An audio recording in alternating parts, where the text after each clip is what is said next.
Well, more than 30 people have been killed in a car bomb attack in northern Syria, according to the Syrian Observatory for Human Rights. The attack took place in a village near Syria's northern city of al-Bab. The bombing targeted bases of the Turkish-backed Free Syrian Army. It happened a day after FSA forces retook control of al-Bab. Well, Abubakr Al Shamahi is following the story from Gaziantep near the border between Turkey and Syria. He joins us now live. Hi, Abubakr. I guess no one should have expected Daesh to retreat quietly. So is this car bomb symbolic of the kind of attacks the FSA is up against now? Well, I mean, as you mentioned, this isn't unexpected. It's a typical Daesh tactic that often happens when they are kicked out of these towns or when they're defeated in towns, and we've seen it as well in Mosul and the areas around Mosul in Iraq. They do respond with these car bombs, with these attacks, and it's something that the FSA would have expected. But of course, for Daesh, this isn't necessarily a counterattack. Sometimes you can see these as perhaps revenge attacks or a way of simply unsettling forces that are fighting Daesh and basically preventing them from being able to allow these towns where they've been defeated to return to normality. And it's something that the FSA and any force that fights Daesh would expect. It's a risk that comes with fighting Daesh, but of course it's also something that's very hard to stop.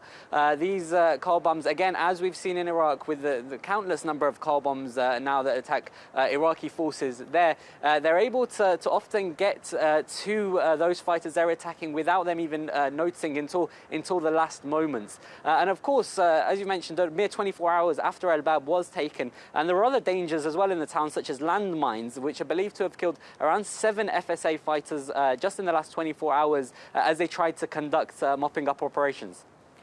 So, Abubakr, given Daesh has been pushed out of al-Bab, where will the battle move to next? Well, it's expected now that, I mean, there's two villages near al-Bab, Baza'a and Qabasin, that were also taken, or Daesh also pulled out of over the last 24 hours. But there's one that remains, Tardif, and that's where most of those Daesh fighters have headed to, the ones that left al-Bab. And in terms of stopping attacks, such as the attack that occurred on Friday, Tardif will need to be taken because it is now a base for those attacks on al-Bab and on the FSA and Turkish forces there. And then looking further on from that, I mean, President Erdogan did mention, and of course these FSA forces are backed by Turkey, he did mention that Manbij was next and then eventually Raqqa, but that remains to be seen what will actually happen, because Raqqa is of course controlled by Daesh, it's a stronghold in Syria, but Manbij is controlled by the SDF, which is mostly made up of the YPG. Turkey considers the YPG a terrorist organization, but the Americans, obviously Turkey's ally, considers them an ally in the fight against Daesh.